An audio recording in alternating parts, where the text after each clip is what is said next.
Hey, what's going on, everybody? David Noe with Speak Easy HR, presented by Payroll Partners. It's February. It's Groundhog Day. Apparently, we have another 6 weeks of winter. I'm not a fan of that, but hey, we can't do much about that with that groundhog sees every year, but it's cool. It's all good. I've got an awesome guest on my show today. Tim Sackett. If you don't know much about AI with HR and technology, this is your guy. Tim, welcome, my friend. How are you? I'm great, man. Thanks for having me. Yeah, it's a pleasure, and I know we've connected over the years, and now when I asked you to come on this show, you were like, "Yeah, let's do it." So you Yeah. were excited, and just like every other guest, I kind of ask about like what's in your world, what are you seeing, and I want you to tell us all that you know about this world of AI and specifically on the recruiting side. But yeah, we'll dive into this topic. Again, my name is David Noe. I am the editor, host, producer of this awesome podcast I started last year. And Tim, you are with a company called HRU Technical Resources. Yeah. So tell us a little bit about that. Yeah. So here's the funny thing. So the HR, everyone's like, what's HRU stand for? It's Human Resources Unlimited. So mother started the company 46 years ago. Oh, wow. And at the time, it was just called Human Resources Unlimited, right? Because that was Human Resources 45 years ago. That was that was like the cool term 45 years ago. Yeah. And then and it was all done in like staffing, and it was technical staffing, but like no one knew technical staffing then. That wasn't even a concept. Okay. Doing engineering work, and at some point started, took off, started doing a lot of technical stuff, and then none of the other kind of traditional staffing.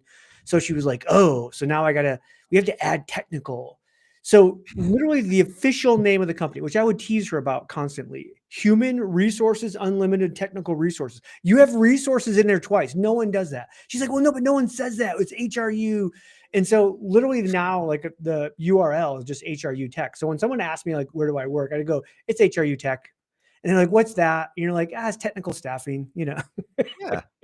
There you go. I I've love it. actually owned the company the last 5 years, ran the company the last 12, 13 years. So yeah, but yeah, kind of a family business. So Yeah. I tell Love it. people, like, I remember my parents got divorced when I was really young. I remember my sister and I, when my mother started this, it was after divorce.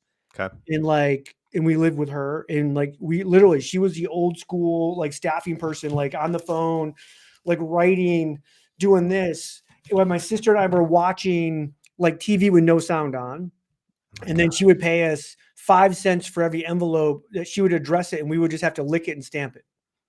That was Wow. our job as like 5-year-olds, 8-year-old. My sister was a little older than me, so There you go. So you've been around for a while with it. That's awesome. Congrats on the especially the last few years working through COVID and running the business, and I'm sure that's brought challenges your way. So yeah. No, I mean, again, like we were based out of Lansing, Michigan, and never really like traditional like in office company. Like we were, but like not on purpose kind of thing. It was just like, oh, here's the company. right. We actually do stuff nationally all over. Yeah. So we have contractors in like 27 states. But like when COVID hit and we went like remote, it was kind of an awakening. One is I learned myself, I like to be in the office. I hate being at home.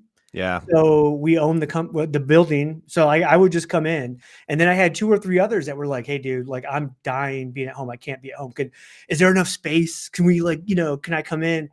So for like, what was it, like months? I mean, it seemed like, and I talked to these employees still about like how great that was. That there was like 4 of us that would come into the entire, like that was like our sanctuary. Like it was, Yeah. it was Yeah. the only people we talked to.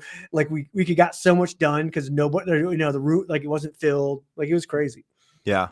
That's similar to what I was dealing with in COVID. It was myself, the owner, the IT, and I had to get the mail every day. And there was a big building, just all the lights were off all the time. And I'd come in for a few hours and say hi to the few people. And so, yeah, Yeah. we're past that time now. But yeah, we're Thanks. live on LinkedIn and YouTube, Tim. We've got a lot of people actually watching. So if you are Great. watching live, comment where you're watching. If you have a question, we will be taking those questions as we dive into this topic. But one of the things I like to do just to get to know the guests a little bit more, play a fun game called the world famous envelope icebreaker game. Yeah. It's a mouthful. Should have made a shorter name for it, but yeah, let's get to it real quick, and we'll let you pick a few numbers here. Sweet. Let me see if this will pop up real quick. Hold on, it's thinking. Gotta love technology. There we go.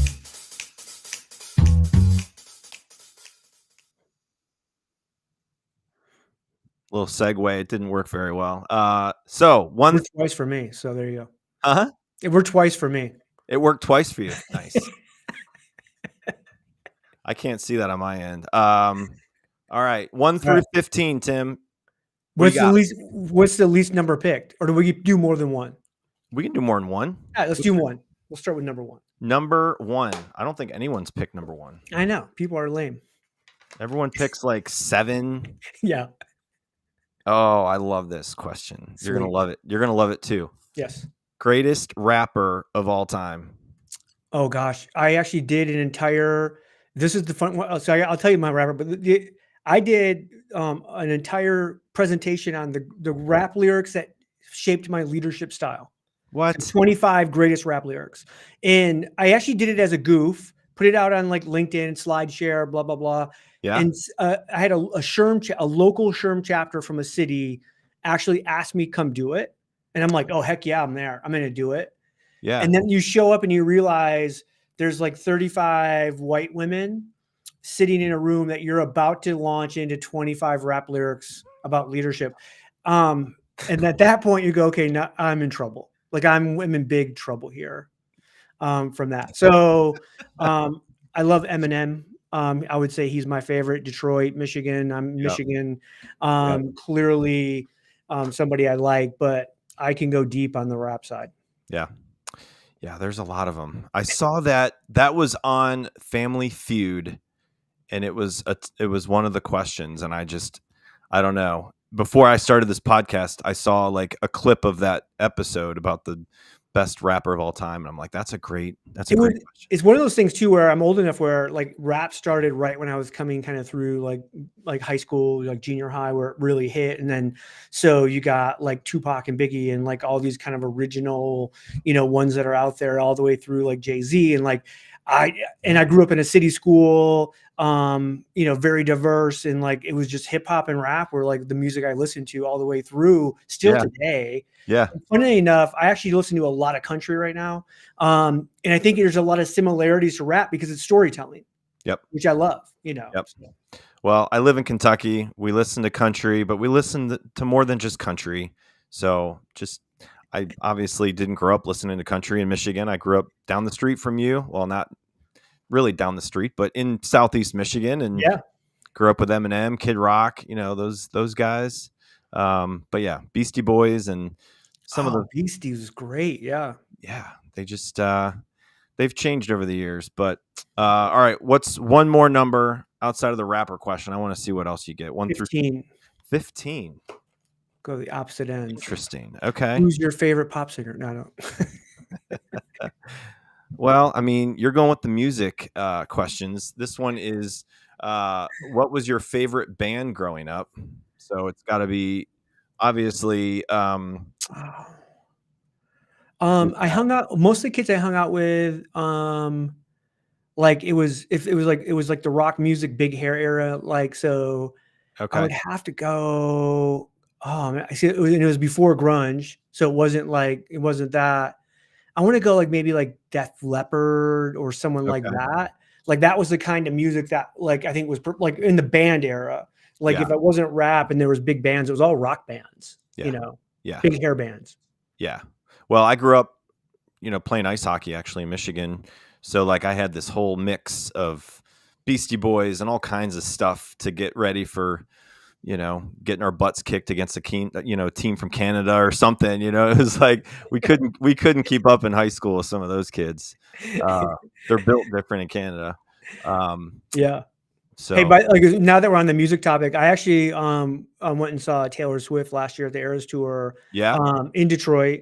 Yeah. And I want a documentary made on how they keep that woman alive. Like whether you like her music or not, what Yeah. an amazing performance to be out there 3.5 hours, the costume changes, like just, I mean, and she doesn't look like someone that's like cardiovascular, like she's not ripped like an athlete, right? So Right. you're thinking Right. like, but then like in some of these like cities she would go to, like LA, it was 5 nights in a row. Yeah. I'm like, there is no possible way. Like she has to be, they have to put her in a chamber or something afterwards and like put tubes in her. Like, how do they keep her healthy and alive? I have no idea. Yeah, it's incredible. I mean, just anybody that goes around the world and tours and just does these performances is like just I mean, that's why you and I don't do it, Tim. You know, Yeah.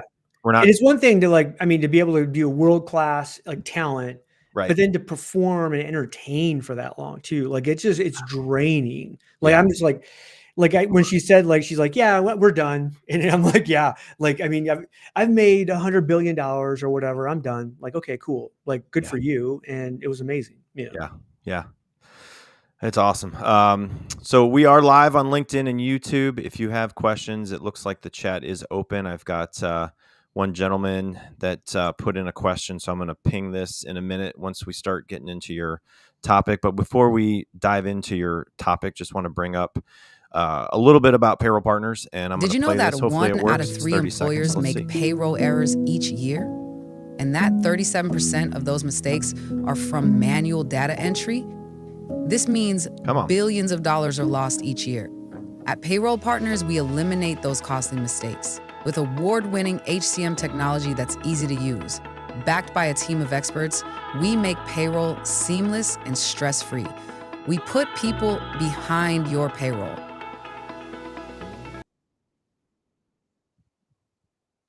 Did I I play was just once for you? Did it play just twice? once. When Okay. perfect. David, I tell people all the time, like payroll is one of those things like it's like it's like in HR, that's like you're expected to be error free. It's like you're Yep. making the donuts. It's a thing we do. We do Yep. it every week, blah, blah, blah.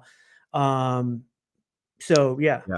And Yeah. then We when you are. do make an error, like you're like, oh, hey, somehow we overpaid you by $1 million. Somehow an employee thinks they can keep it, which I think is the funniest thing ever. Like, it's like when Oh, when the government makes those like tax errors and someone gets like a $13 million check, you yeah. don't get to keep that money.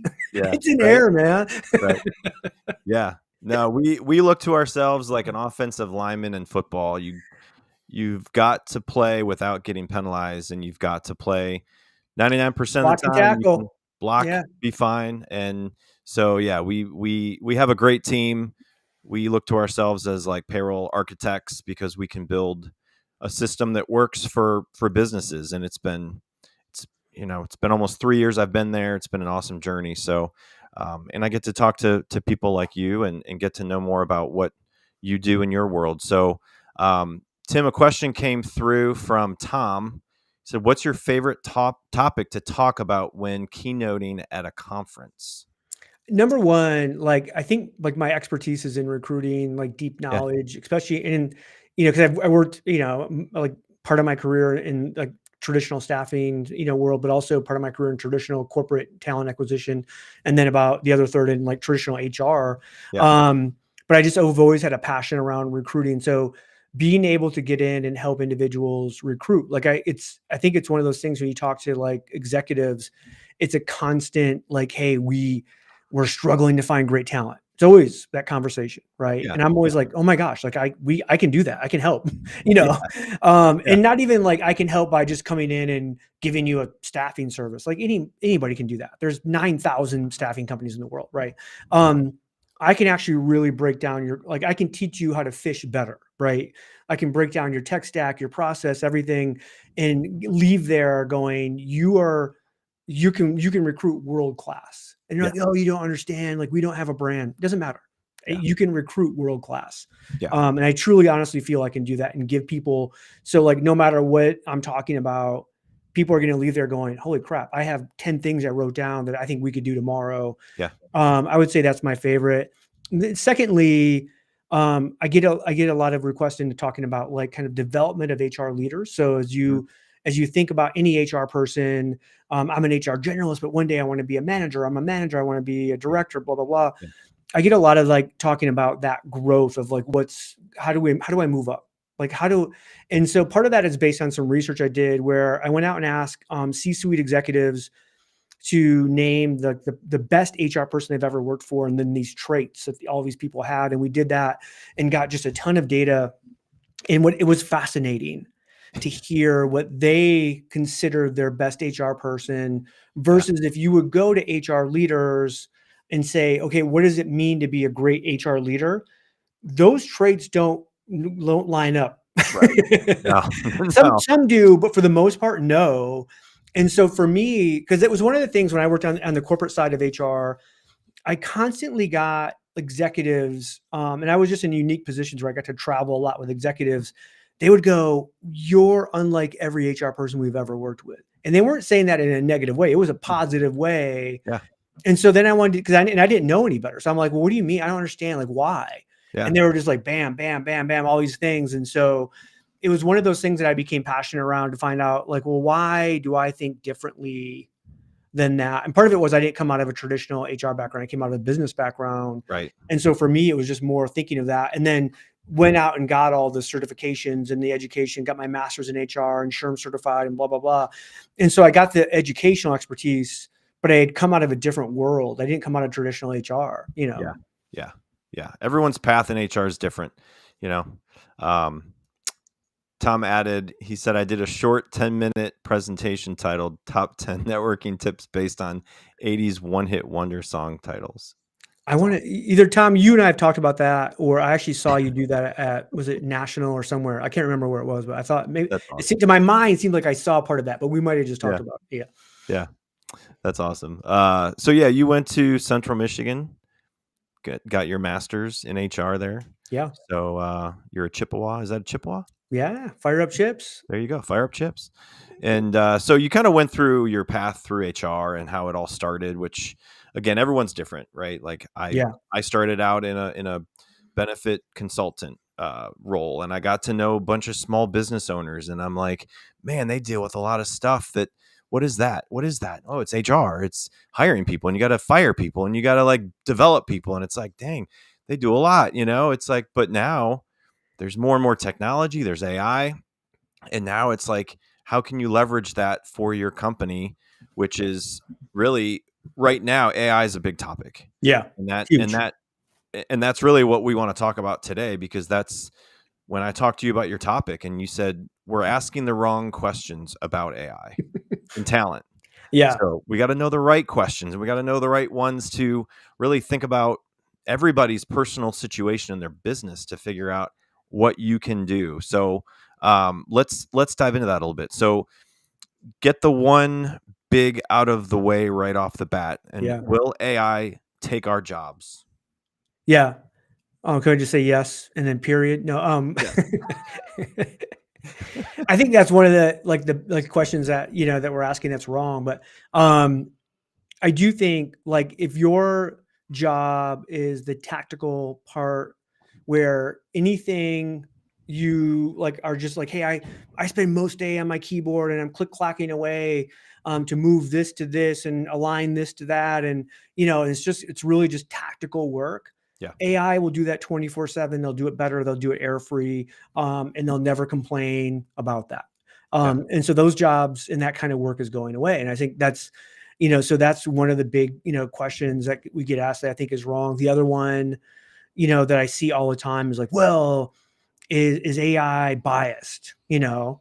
And part of it is built on a lack of awareness of what AI really is and isn't, right?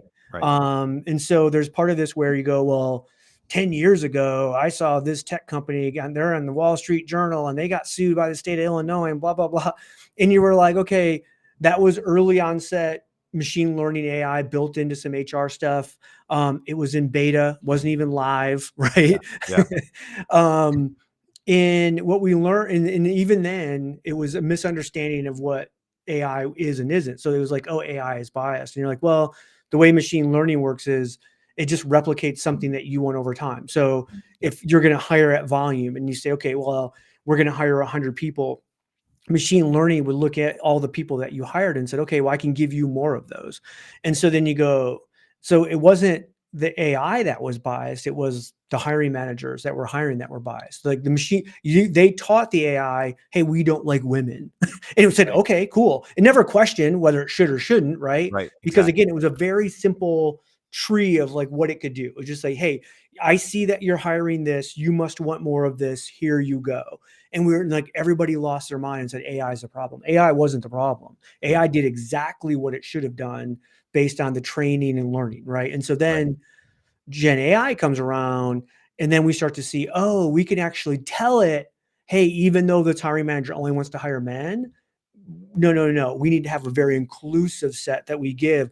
And then when that manager again only selects men to interview, we'll be the ones that pound them on that, with a hammer on the head and say, no, you can't do that. Yeah. And so I think that those are the things that we keep asking about AI. And my thing is, like, if you really understood where AI is and where it's going and how fast it's moving, and you said the question should be, if tomorrow a switch was flipped and 75% of my current workload went away in HR, what could we be doing? What should Mhm. we be doing? Right. What's the amazing work that we've said for decade after decade that, oh, if we could only do this, this would be cool. And then we spend all day fighting fires and doing, the work we do. And we never have time for the really cool stuff because it's going to happen. The work will go away. It won't be like a light switch, right? Every little, payroll system, HCM system, recruiting system, little by little is going to layer in these features of AI that little by little will take away, pieces of work that we do. But, 12 months from now, 36 months from now, whatever, we're all of a sudden one day you're going to wake up and go, my job is drastically different than what it Right. was 2 or 3 Right. years ago.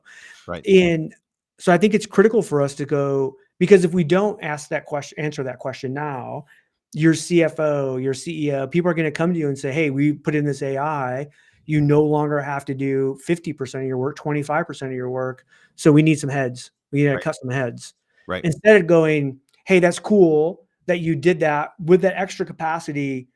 Here's what we've actually turned that into, right? We've actually turned this into a really kind of human-based retention system where we're having big conversations with our highest performing employees, and we're going to show that we're not going to allow them to turn over. We have a save strategy in place, or or in recruiting, hey, now that I don't have to do all of this kind of sourcing and screening, we're actually going to hunt the best talent in our marketplace, and we're going to come to you on a monthly basis and show you the people that we have in our competitors that we're actually nurturing right now to come work for us. Like, there's some really cool stuff we could do. That's a higher level work that's hard for AI to actually do. Yeah. And I think those are the things.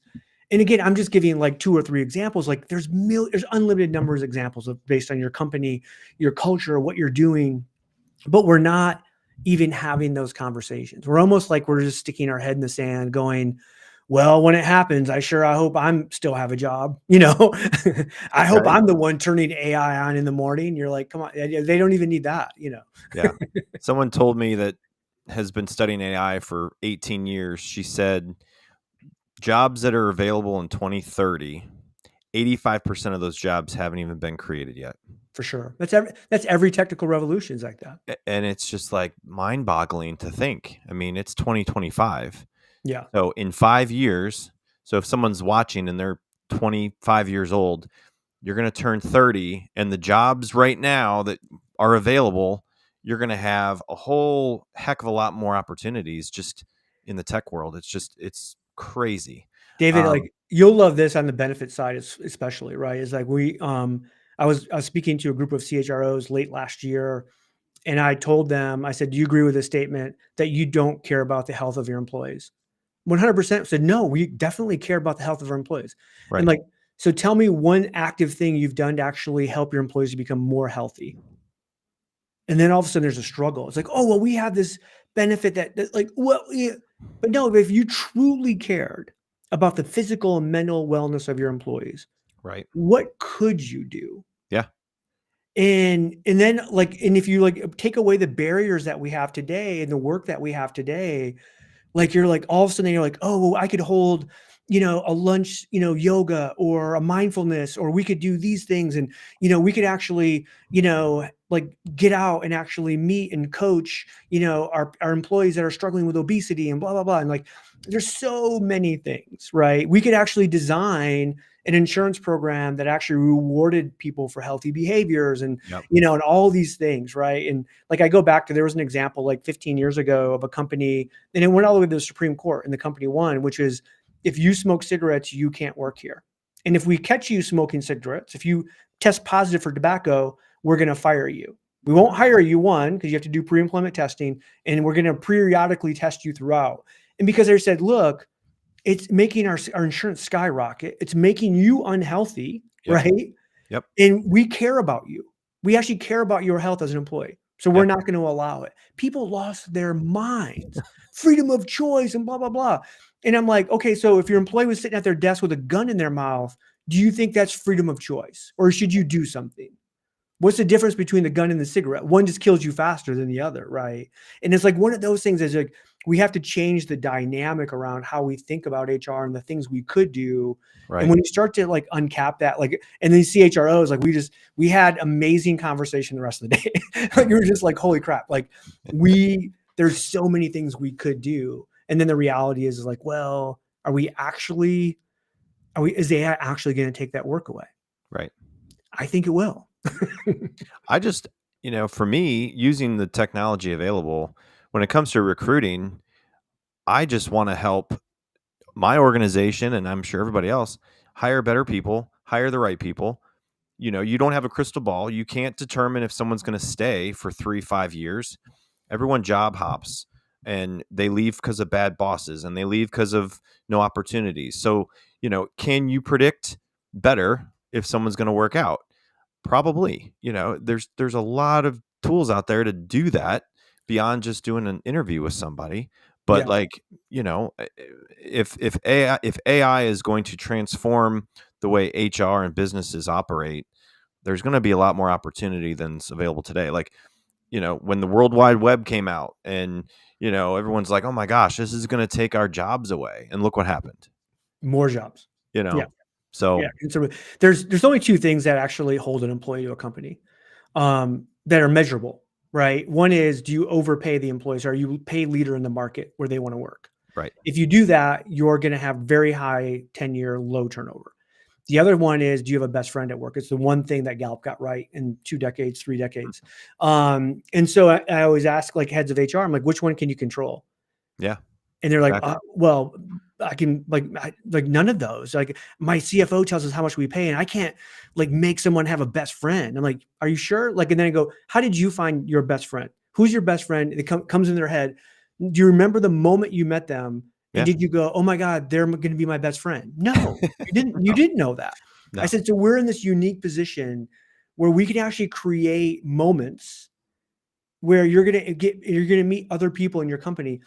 Do I know that's going to be a best friend? I don't, but I know if I create enough moments, the potential for you to create a best friend becomes very high. Yeah. And so again, stop thinking like a traditional HR person and think like a futurist, and start connecting the dots. What's going to keep people here?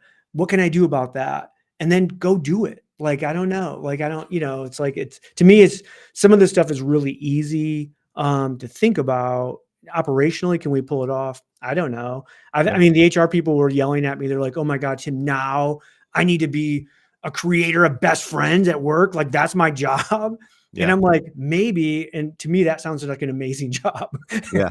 If I was known as the person that creates best friends, I'd be like, that's the coolest job I've ever heard of. Oh, man. A couple other questions came in that I wanted to bring up, Tim, as we talk. Former colleague of mine, thanks for watching. She said AI will be taking over a lot of the entry-level IT support desk work. I see a shift in the way IT is supplied in many businesses. One large opportunity in cybersecurity, even HR professionals are entering CS to assist with compliance and the person behind the wrongful hacking. It got clipped, but yeah, that's definitely agree with that. Yeah. Another one came in, Colin. What do you think companies that rolled back DEI will fare over the next several years with all the studies around building diverse and the positive impact on revenue. Why go against it by getting rid of DEI? Yeah. So Colin, again, this is kind of controversial, but if you go back to where all the data came around this, that DE&I creates more revenue, it was from a McKinsey study about a decade ago, and actually Harvard Business Review, they looked at 1,900 studies that tried to replicate the McKinsey numbers. 0 out of 1,900 were able to do that. So the McKinsey study was flawed, and now people understand that it was actually broken. Having a more diverse culture actually, or a more diverse company, doesn't actually drive revenue. There's no direct study that actually has proven that. I'm not saying I'm against D&I. I actually am for it. And I think, we should be more inclusive, and I think we should go out, because to me, this is all about talent.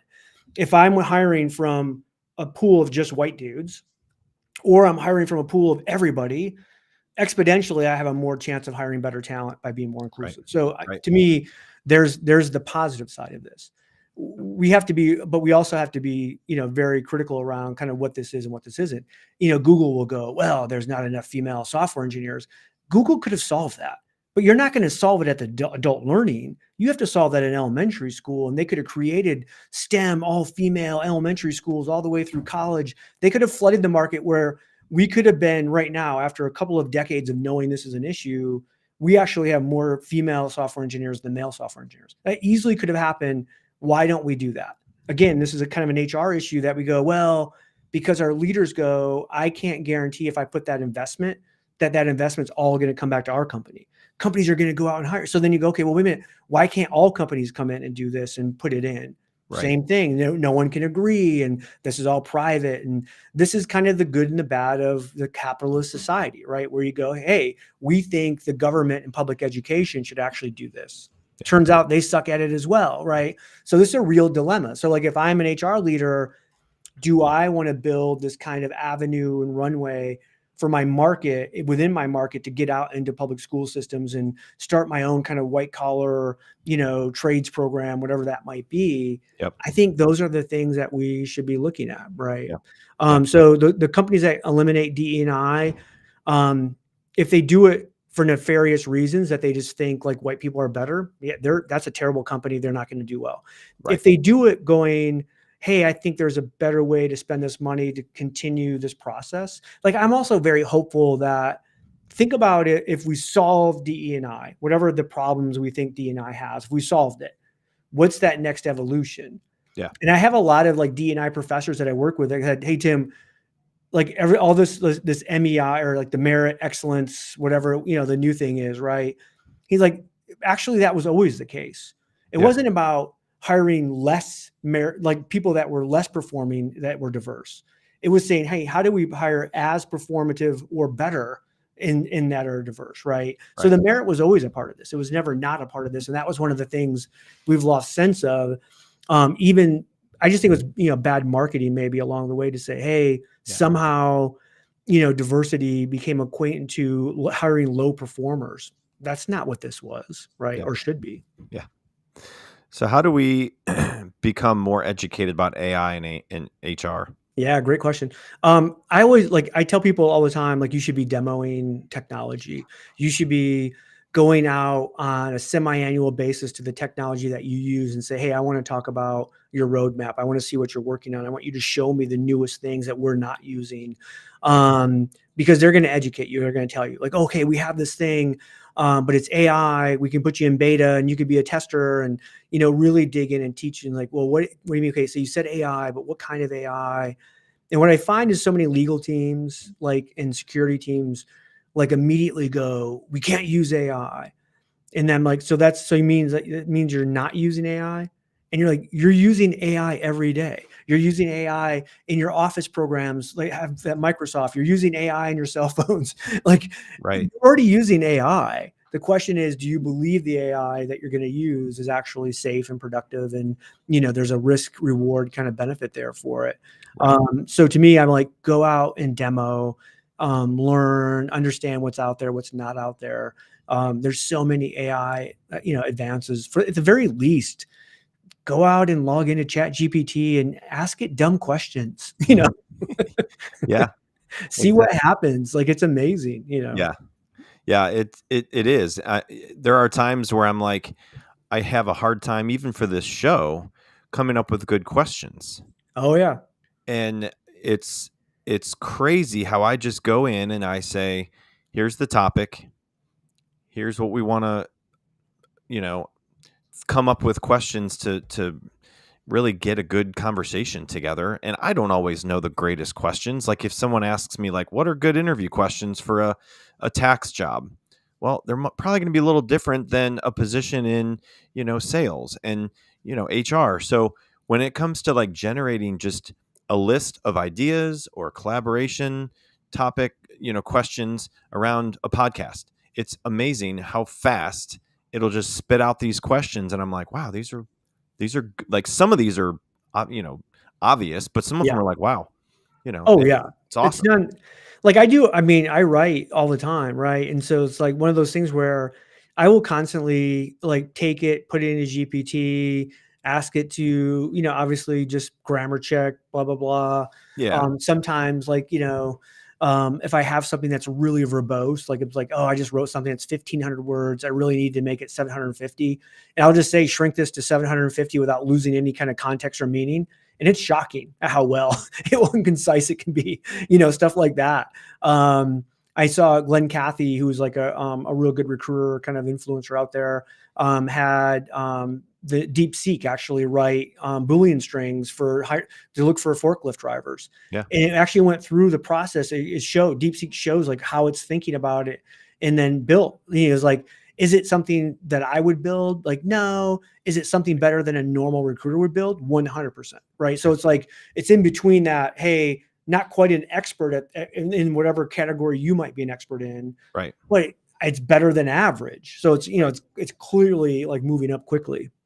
So what are the other favorites that you have been working with for AI from a technical standpoint with what you're doing? Is there a few that you have found to be one that you go back to more and more outside of ChatGPT? I'm a big X user, so Grok becomes one that's just easy. For me, what Grok has replaced is Google search. Like, I Okay. no longer leave X. Like, somebody will say something and I'm like, oh, I don't even know what that is, or I don't know where that location is, or it sparks me to think about something else. And instead of originally, I would always just go to Google, then and Google it. And now I'll just go to Grok and ask, Grok AI that within X, and I'm like immediately have the answer that I want without leaving the platform, which I think again Hmm. is the way tech wants to design. We're going to see that within Workday, ADP. And think of any system you have. The system is going to be, how do we keep you from not leaving and get all your answers right here? Yeah. Yeah. No, that makes total sense. I was just checking the chat. Sorry. Yep. So what are we worried about in HR about AI that will be completely irrelevant in the next couple of years? I think it's the bias piece. I think Yeah. if I take a look at even where AI is today, AI is less biased than the vast majority of our hiring managers. Hmm. Because one is I can't measure the bias of a hiring manager. I don't know what their unconscious bias is. I might know some of their conscious bias just because I'm paying attention. Within AI, I can actually audit for it, and I audit for it on an hourly, daily basis and know, hey, by the way, it's actually showing a little bit of bias towards a certain school or certain industry, a certain gender, whatever. And like, it's not going to lie to me. There's no reason to do that, right? It's going to Right. tell me exactly where, if I go to a hiring manager and say, hey, by the way, I think you're a little sexist, or I think you're a little racist, immediately they're going to be defensive. No, I'm not. And even when you have data, and then what do you do? It's like, well, I kind of know you are, it's like, so I think that's the one thing that it kind of makes me chuckle when I hear people having these big conversations around bias and AI. Is bias is exponentially, or AI is exponentially less biased currently and getting less biased as we move forward than our own managers are right now. And even ourselves, like, Yeah. let's not kid, we all have our own kind of biases. And Yeah. so to me, that's one that's irrelevant. So what's realistic for HR to be prepared for in the next couple of years when it comes to AI transformation, really in the HR industry, would you say? Yeah, the realistic kind of thing, and part of this is we are a little laggard in HR to accept technology. So like I think the big HCM systems that are out there really understand that. So they want to make sure everything that gets launched it has been through a million, kind of filters and tests and everything. Yep. But realistically, anything that can be clicked on a keyboard, an agent can be trained to do perfect every single time. Think of every single process that you have, whether it's an address change, a payroll change, anything, right? Yeah. An agent is going to be doing that. And you've already seen Workday came out and said they have 4 agents already. They're ready to launch. They'll have another 4 by probably sometime mid-year of just like the highest kind of activity things they see HR people doing. So Yeah. automatically the big systems are going to have these. And then the voice agents are really, really like being launched like in fintech and marketing. So again, think of like other like functions are faster moving than we are. So you're going to see voice agents. We already see them right already. Like you see like startups and stuff within that space within HR and recruiting, but you're going to start to see an entire like industry of voice agents that are going to take over. So any phone call that you might make to an employee, you're going to have an AI that knows 100% of your policies inside and out, has the friendliest customer service demeanor ever, can never be shook off that. So even when the employee is angry and abusive, the person will still respond in every legal way they should, in the nice way, and get them every question they need to be answered. Like those are the things that we're going to see come out. And Yeah. then again, the role of the HR person, that's the human, will be as these things get elevated and we really need kind of a deep dive human contact kind of thing. Those are going to be the things that we take over and really dig into. So it's going to give us much more time on those outliers. Yeah. Another comment came in, Bob. Exactly. Continuous monitoring for adverse impact at scale is why AI can actually help us be more human centric and fair. Yeah, if you knew, right, that you had an employee that was going off the deep end and getting ready to do, a workplace shooting or even harm themselves, Yeah. AI can right now at a pretty good high percentage point out those individuals that are real close. Well, wouldn't you want to know that as an HR person and as a manager of that person to go and help that person immediately, right? Right. And so like there's a lot of that stuff out there that we're going to see that I think is some really cool things for AI. Yeah. Yeah. I mean, geez, with how managers interact with their team and have constructive meetings and have an agenda and have things that they are already aware that is an issue, but then they know that it's got to be addressed. I think just the interaction between a manager and an employee using the right technology and AI is going to make their lives easier because let's face it, everyone in a managerial role at some point was not a manager and they had to learn to be a Yeah. better manager. It just doesn't Well, happen. quite frankly, we're terrible at developing managers still today. Like Oh, we just say, you're the best performer. Here's the keys. You're now the manager. What? That's still the vast majority of how managers get promoted. exactly. And that's, again, I had a guy on a couple weeks ago. He was talking about coaching and coaching in HR.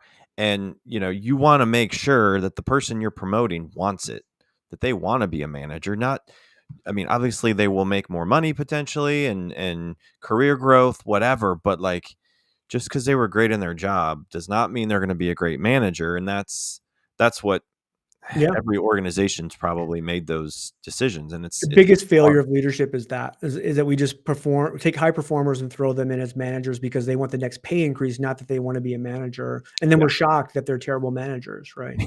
Yeah. So what are some things, and I answer this, but I want to hear your feedback. What should HR professionals not use AI for? Primarily compliance issues and things, how to fire people.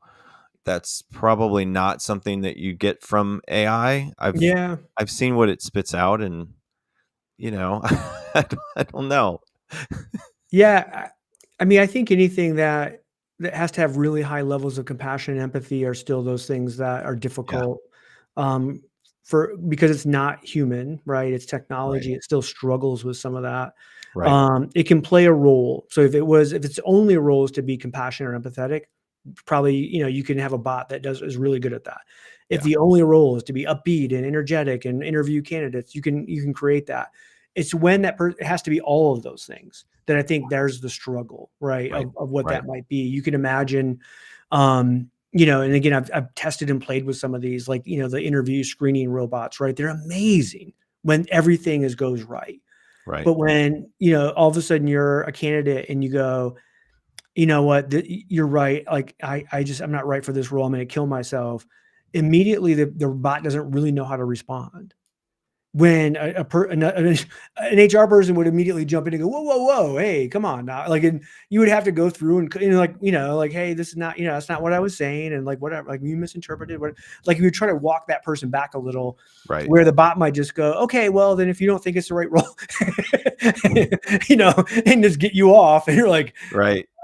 what just happened? Not to say that actually, does happen, because a lot of them are really good now about understanding some of that language, and they would go, you know what, I'm going to have my partner, here at XYZ company call you directly. Can you hold on just a moment, right? Or bring them in like real person, real time. So I get it. I think there's some of that. I don't know if we know that yet. If we know what AI shouldn't do. Yeah. And I don't even, because we don't know what it could do. Right. Yeah. So we're still at that stage of kind of determining all of those cool things, Yeah. Yeah. Bob added, don't outsource your critical thinking. Don't let AI make talent decisions on its own. Be transparent about how, when, and where you're using AI. I think that's what I do think, like, the decision-making process of who we bring in, and did your crazy match our crazy, and cultural stuff and all that. I think we're going to go way deeper into that, because right now I could argue with Bob that AI could 100% select better talent than what humans do across the board statistically. And I've seen like some beta stuff where they've done 100 hires with AI and 100 hires then on their traditional way. And the AI always has higher tenure and higher productivity in their hires. And so Yeah. you go, well, wait a minute. Yeah. Now, do they miss maybe some outliers of like top performers, stuff like that? Like, that's where I go. I think we'll dig in, more. I think you'll see HR people screening more. We'll see longer interviews. We'll dig in. Like, I just think we're going to go way deeper on some of that stuff. Yeah. Yeah. I think just the experience of applying for a job has changed. I think it's going to continue to change. And I think when people are applying for jobs, they are looking for a job now. They don't want to wait 2-3 months potentially to get a new job. Some will, if they're not, if they're being the ones getting contacted from a headhunter or somebody, and they're not necessarily looking for a job, consistently every day, then, but yeah, I mean, it's just gonna continue to change. So, so the one big ethical AI problem in HR is HR's responsibility to save human jobs. That's a big question. It's a head of HR. Like, as AI gets implemented, you're going to have the money people coming, going, okay, we need to cut some heads. And then at the end of the day, is part of HR saving human work, or is it to help the business stakeholders make more money? Yeah. That's a tough question that I think everyone's going to have to answer. Yeah. And even like for companies and executives, it's beyond an HR question. The ethical question is what do we do, for human work? Is it our job to save human work, or, figure out what the next level of human work is? We keep talking, like, the AI companies love to say this. They're like, oh, well, if you use AI, it allows your employees to do higher level work, higher level. And then you ask them, what's the higher level work? Yeah. They don't have an answer. So you're telling them you're going to put in AI so employees can do work that you have no idea what that work is, and neither do they. It gets back to that original question. That's the question we should be asking. What is higher level work, and how do we implement it? And what's the value to the organization? Yeah, I think the one piece of a culture and environment and HR's involvement in that, I think it's the recognition and praise that you get as a staff member from your manager, from your team. And that human element of that, really, I don't see that being replaced by AI. When someone comes up to you face to face and tells you, thank you for helping a client out, you did a great job on this project, gives you a high five, and that person's day might have just gotten way much better than it was. So just that human element of recognition. Yeah. And so if you're listening to this and you're like, oh, I want to use more AI, I want to use more AI, and I'm in HR, and I've got to build a better culture. Like, I would still do the little things, and I would still write handwritten thank you cards, and I would still do those things that are going to be personal and genuine to your team. So Yeah, I agree. that I think is going to continue to be a huge element of building that kind of culture you want, especially if you're working in the office. If you're remote, you don't ever see everybody, that's a different story. But if you're in the office, like you have seen people really want still, and I am in the office with people every day, and we're figuring stuff out, and we're making, things happen. And, a lot of people want that and need it. So No doubt. Yeah, it definitely, it's not about the words, it's about a feeling that you can get from a human to human contact. yep. That still becomes one of the most important things. It's that question of what are humans uniquely good at that AI can't replace becomes one of the big things. Yep, exactly. Grace, right, and I think it's the same in HR. Many of the AI solutions are removing the one-on-one interaction with employees. Yeah. That's exactly the thing that we should be doing more of. That's a place of AI in HR. So Yeah, and I think employees, if you would ask them, like 24/7, they want access, they want answers, and 90% of the time they're fine with like an AI answer because it's all they really wanted. It's the 10% that really need that interaction, that human to human, that right. really want to dig in. That it might start with a simple, I have a question, I have an answer for you. When in Yeah. reality, it turns into a half hour, 45-minute conversation about something that's really underlying that original question. Yep. That HR will be able to get more involved in. So Yeah. And that's what we focus on where I work. I mean, we are in the world of payroll and HR. We have people. We don't have, a hotline. So you call our office and you're going to get a live person. You call our team. Every company that works with us is going to have a dedicated person. And it's like, you have that. We have the technology. We're going to build it, but we're still going to have that human element. As you have a payroll emergency happen, hey, I've got to pay this person. I messed up. How do I fix this today? It's like, I need to fix this. yep. And if you're talking to AI and trying to do that, okay. If you're calling and talking to Barb on our team, it's going to get done. So, yeah, the people watching live, I'm going to pull up a QR code for Tim if you want to learn more about what Tim is doing with his business that's been around for 45. Yeah. 45 years with his family, and he was there when he was 5 years old doing the labor, doing the work. I love it. It's awesome.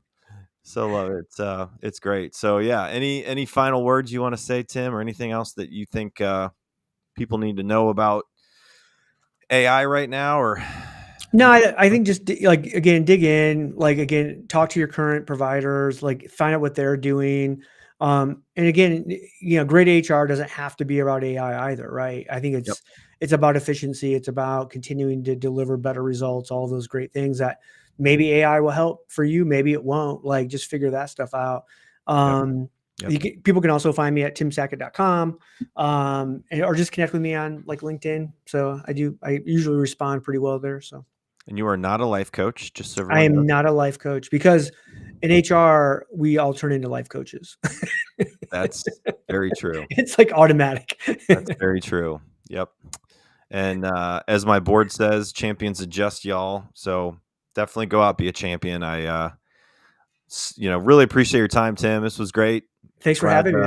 It has been amazing. Yeah, glad to have you on. It's been nice to talk and learn more about your background and just what you're into. So anybody that's watching that wants to learn more about Tim, connect with him.